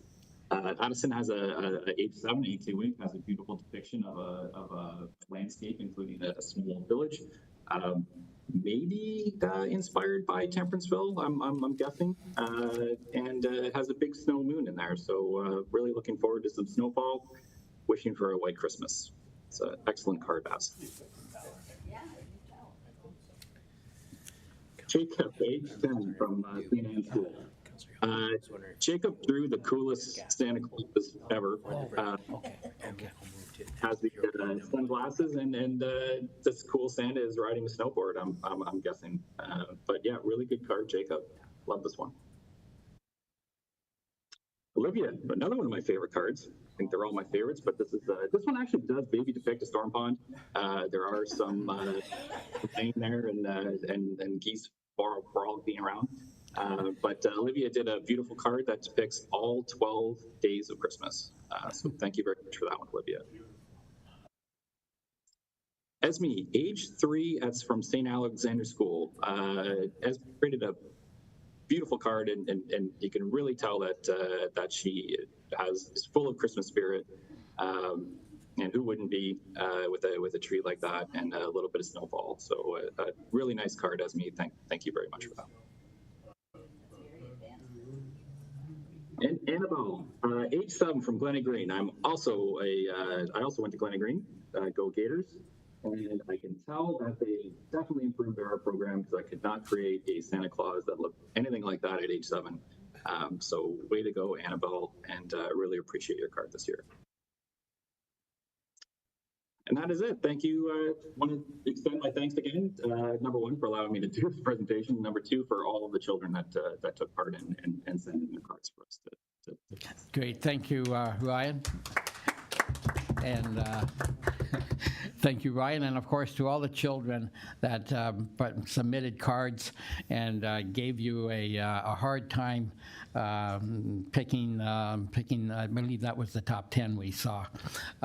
Excellent. Any comment from any counselors? Not seeing any. Again, Ryan, we appreciate your eye on when it comes to art. Thank you very much. I turn to the clerk. So we do have a motion on the floor to receive that for information. If there's no questions, we could go to a vote. Okay. All those in favor of receiving this for information? Any opposed? Motion carries. Thank you, Mr. Mayor. So the next item is the report that was brought forward on a motion by Councillor Hildebrand, the gas hedging agreement. So item 11.2.2, we have some people in the audience.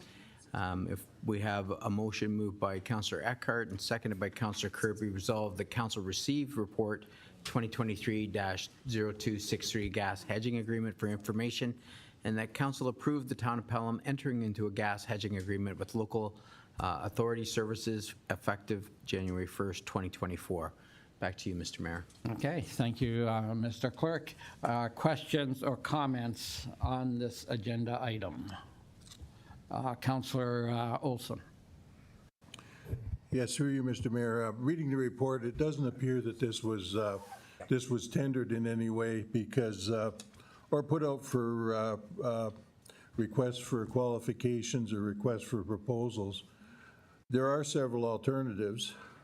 There is a company called, let me see here, Ontario Wholesale Energy, Just Energy, and Link. Those are at least 3 other alternatives to this.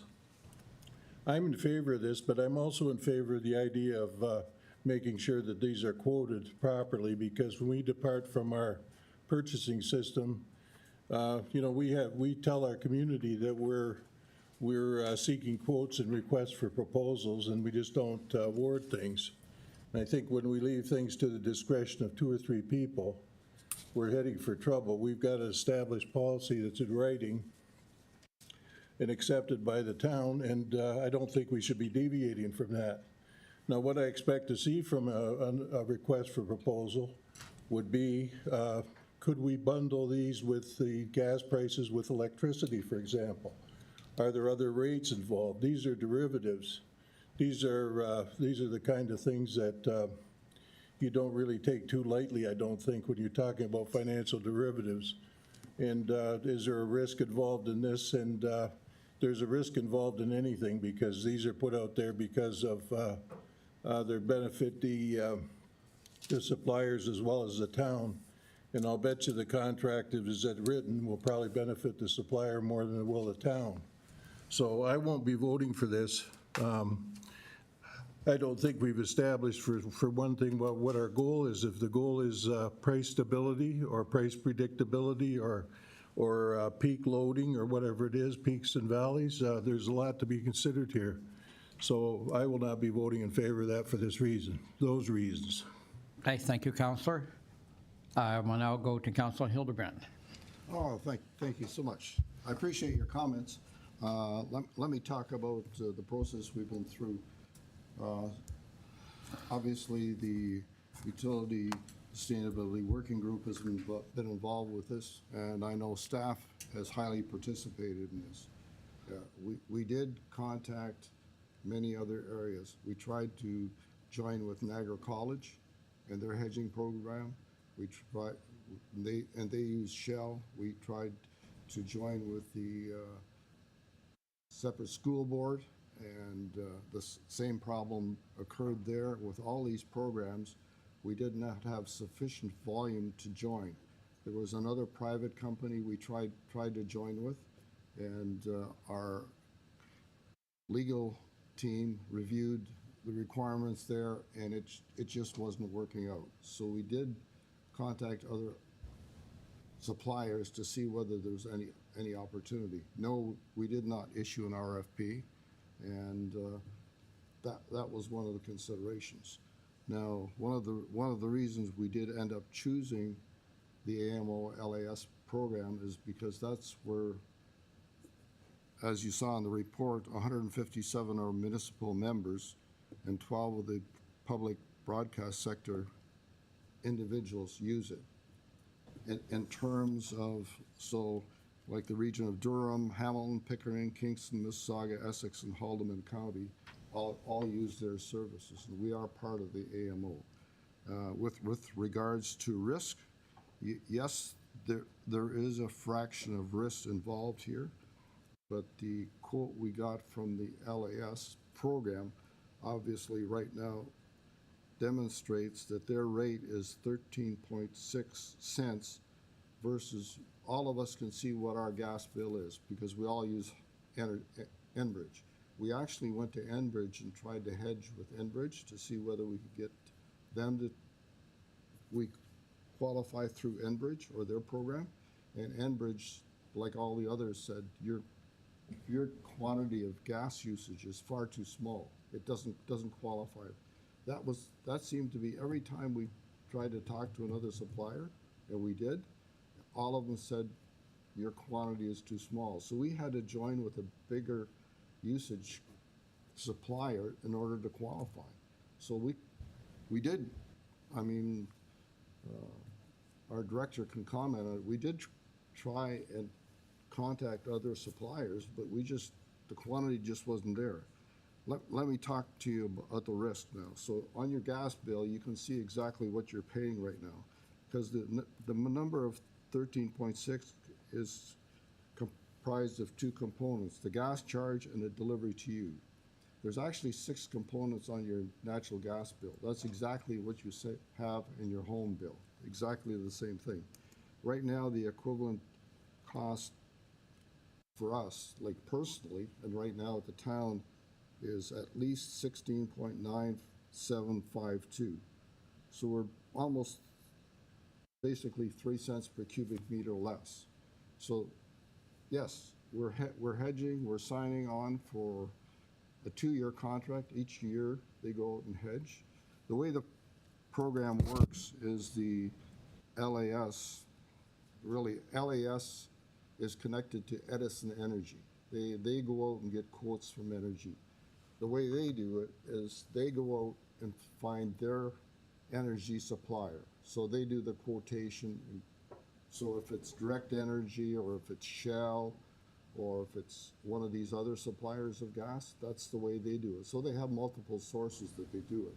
So there is a bidding process that goes on. It just doesn't occur at the municipality. So yes, so right now we're signing on for the first year at a rate of 13.6 cents per cubic meter.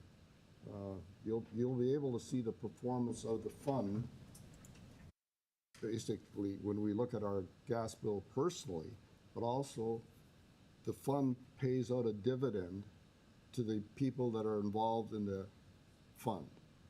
So when I calculated what our percentage of the LAS hedging is, we are about, our usage, which is over 310,000 cubic meters, is just over around 2%.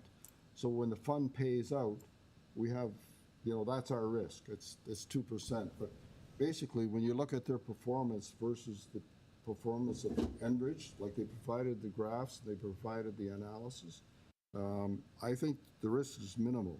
What do we pay for this expert hedging fund through the LAS program? When you calculate it, it's a value of $3.08 per day. So that's insignificant in my terms. You don't, my personal investments and my philosophy is that I use professionals to deal with my money. I think I know a lot, but you know what? People that spend every day hedging and doing this kind of work on the open markets, I agree with you. There are a lot of things, but that's why we have this person who's actually doing it.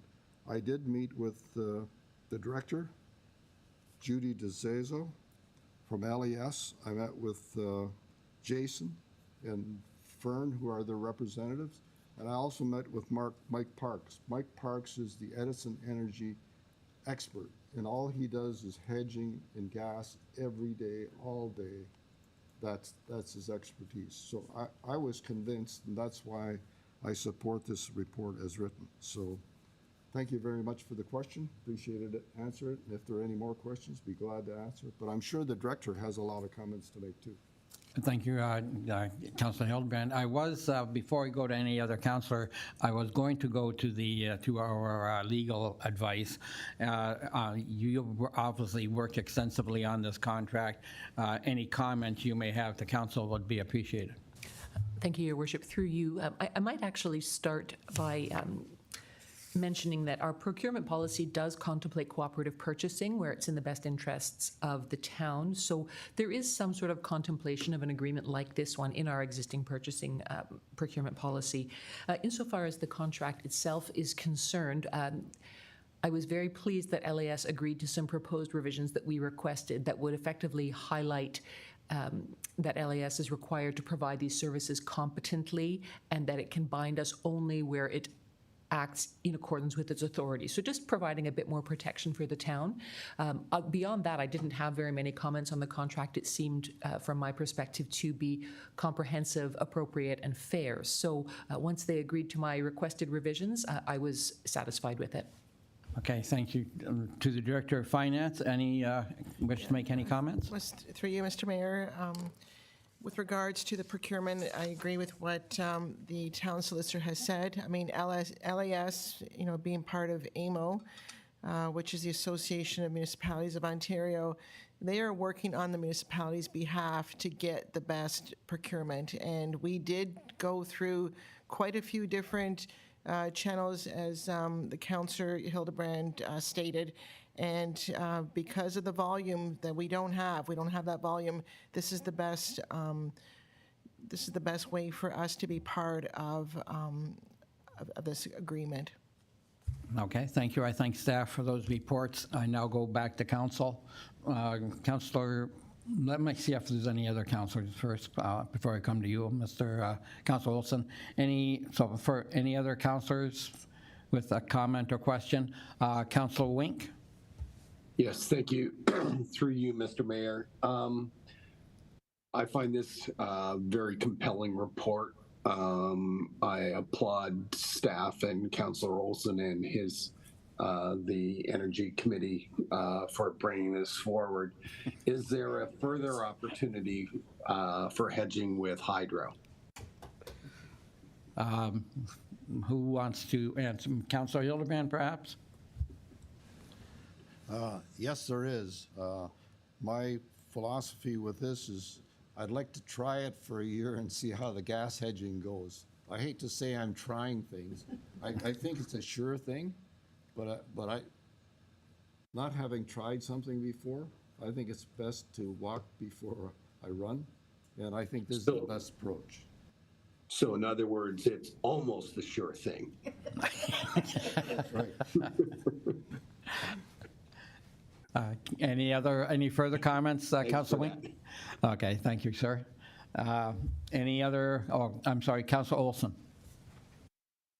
Yes, thank you, Mr. Mayor. I'm unconvinced because we've got a policy, we got a process that we developed, wisely done. I might add it's very explicit and it's written into our policies that when we spend the town's money and the citizens' money, we get quotations on it.